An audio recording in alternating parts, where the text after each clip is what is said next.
मैं भीमराव अंबेडकर। आज से 133 साल पहले 14 अप्रैल को मेरा जन्म हुआ था। कुछ ही दिन बाद मेरा जन्मदिन आ रहा है। मैंने इस देश के लिए, यहाँ के दलित एवं पिछड़े समाज के लिए क्या किया, उसका मुझे जिक्र करने की जरूरत नहीं है। पर एक बात से मेरा दिल दुखता है और वो मुझे आज कहना है। आपको यह वादा करना है कि आने वाले 14 अप्रैल से पहले जो मैं आपको कहूं उसका आप खुद पता करें। आजकल इंटरनेट पर गूगल सर्च करने से सब मिलता है।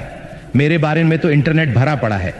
बस आपको अपने मोबाइल फोन में गूगल सर्च करना है। मेरा जन्मदिन आने से पहले मैं जो आपको बता रहा हूं उसकी हकीकत का खुद पता लगाएं। पहली बात, जब पूरे देश के सब बड़े लोग कांग्रेस पार्टी में होना अभिमान की बात मानते थे, तब भी मैं कांग्रेस पार्टी में नहीं रहा। दूसरी बात, मुझे आजाद भारत का पहला कानून मंत्री कांग्रेस में ना होते हुए भी इसलिए बनाया गया क्योंकि वो मेरी काबिलियत थी, क्योंकि उस टाइम देश का संविधान और दूसरे बहुत से कानून बन रहे थे।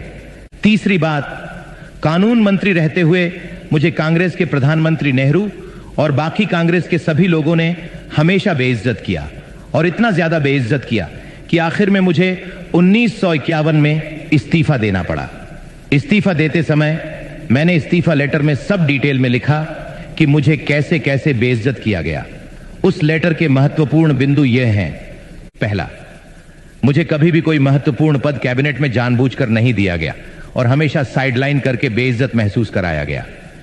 दूसरा, नेहरू को दलितों की संरक्षण की बिल्कुल चिंता नहीं थी, बल्कि उसको मुसलमानों के संरक्षण में ज्यादा रुचि थी। तीसरा, नेहरू ने देश की विदेश नीति की वॉट लगा रखी थी।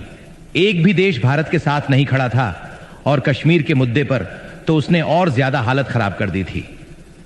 चौथा, हिंदू कोड कानून भारत में समाज सुधार का एक बहुत बड़ा हथियार था और यह मेरे दिल के बहुत करीब था।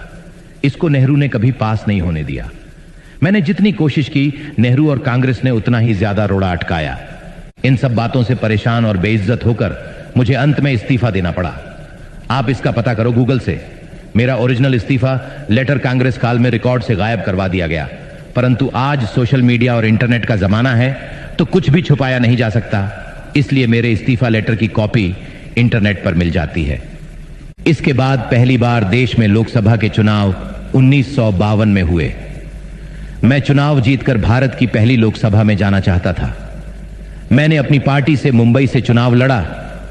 कांग्रेस ने मेरे ही पीए नारायण कजरोलकर को मेरे सामने अपनी टिकट पर खड़ा करके षड्यंत्र करके मुझे 15,000 वोट से हरा दिया और बेइज्जत किया। मैं भारत की पहली लोकसभा में नहीं जा सका।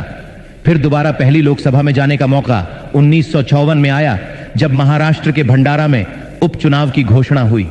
मैंने यह चुनाव लड़ा। यहां भी कांग्रेस ने मेरी ही बिरादरी के भाऊराव बोरकर को मेरे सामने खड़ा करके मुझे हराया और बेइज्जत किया।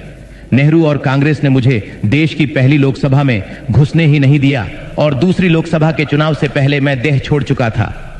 यह बेइज्जती मेरी मृत्यु के साथ ही नहीं रुक गई, ये चलती रही। मृत्यु के बाद भी जब तक कांग्रेस सरकार रही, तब तक मुझे भारत रत्न नहीं मिला। नेहरू ने जिंदा रहते रहते खुद को ही 1955 में भारत रत्न दे दिया। उसकी बेटी इंदिरा, उसके दोहिते राजीव, सबको भारत रत्न दिया गया। यहां तक कि ईसाई धर्म का भारत में प्रचार करने वाली विदेशी मदर टेरेसा को भी भारत रत्न दे दिया गया। बहुत लोगों को भारत रत्न उनके जीवन काल में ही मिल जाता है, पर मुझे मेरी मृत्यु के 30 साल बाद जब वीपी सिंह की गैर कांग्रेसी सरकार आई, तब जाके इसके काबिल समझा। मुझे बड़ा दुख होता है जब मैं ये देखता हूं कि मेरा अपना समाज, जिसके लिए मैंने अपना सब कुछ कुर्बान कर दिया, वो उन लोगों का वोट बैंक बना हुआ है जिन्होंने ना केवल जिंदगी भर बल्कि मरने के बाद भी मुझे इतना बेइज्जत किया। आशा है कि यह जो कुछ मैंने कहा है, इसकी सच्चाई का आप लोग मेरे जन्मदिन 14 अप्रैल से पहले खुद पता लगा लेंगे और मुझे जन्मदिन का यह सच्चा तोहफा देंगे। भारत माता की जय।